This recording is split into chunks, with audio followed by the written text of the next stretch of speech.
kalau sampai terjadi benar-benar penurunan APBN ya khususnya ya, penerimaan negara ini anjlok tajam gitu dan memicu untuk krisis. Kalau ini masuk kepada, lihat kalau kita pertumbuhan ekonomi hanya 2%, 3%, itu artinya masyarakat kita sudah mengalami krisis gitu. Karena apa? Karena juga yang tadi saya katakan, karena dari finansial, dari keuangan itu anjlok lebih dalam lagi gitu. Jangan sampai angka kemiskinan ini naik lagi. Sedangkan para pemilik tambang itu berpesta pora dan mereka yang ya seperti contohnya yang memiliki proyek lah ya, yang proyek-proyek BTS dan sebagainya itu semuanya mereka berpesta pora. BUMN karya itu dikaryakan untuk membangun jalan tol yang akhirnya kebanyakan rugi semua gitu kan. Dan ini semua sebagai kebijakan yang coba-coba. Tidak ada benar-benar suatu kebijakan yang bersumber dari benar-benar analisa ekonomi. Ini adalah kebijakan yang coba-coba yang tidak berdasarkan paham-paham analisa ekonomi, malah akan membuat negara ini terpuruk.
Prof, apa yang menjadi kebijakan Presiden Jokowi yang membuat kondisi ini seperti apa kondisinya, Prof? Apakah potensial krisis ekonomi itu semakin tambah mendekati potensinya atau seperti apa, Prof? Kalau kita melihat dan mengkaitkan dengan ketidakstabilan global, Prof.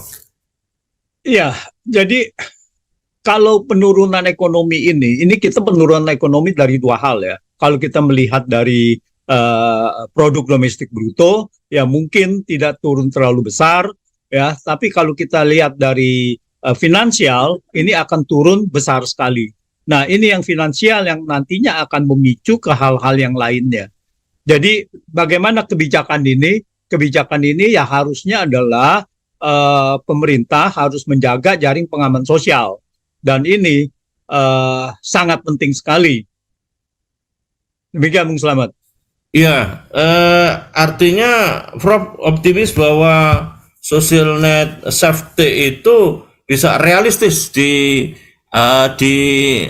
dilakukan untuk mengantisipasi potensi krisis ekonomi, begitu, Prof? Iya, jadi itu sudah harus menjadi suatu kebijakan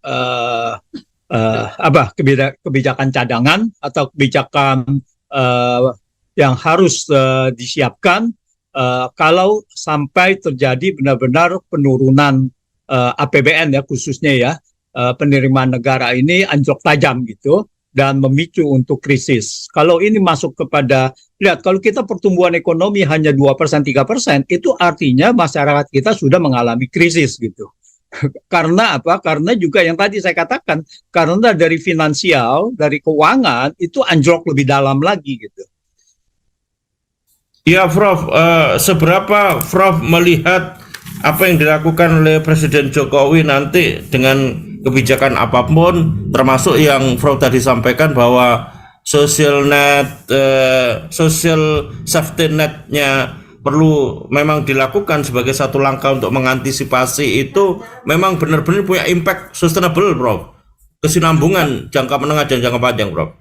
Sekarang masalahnya adalah apakah benar-benar bahwa Presiden Jokowi akan melakukan itu, mengingat bahwa kebijakannya adalah kebijakan yang coba-coba terus, yang tanpa didasari untuk kepentingan rakyat gitu. Ya contohnya adalah tahun lalu begitu penerimaan negara naik tajam aja ya, meningkat drastis sekitar hampir 40%, penerimaan negara itu rakyat malah dikasih kenaikan pajak dan BBM gitu. Nah, ini juga kalau nggak salah ya BBM dilihat apakah akan naik lagi apa tidak gitu.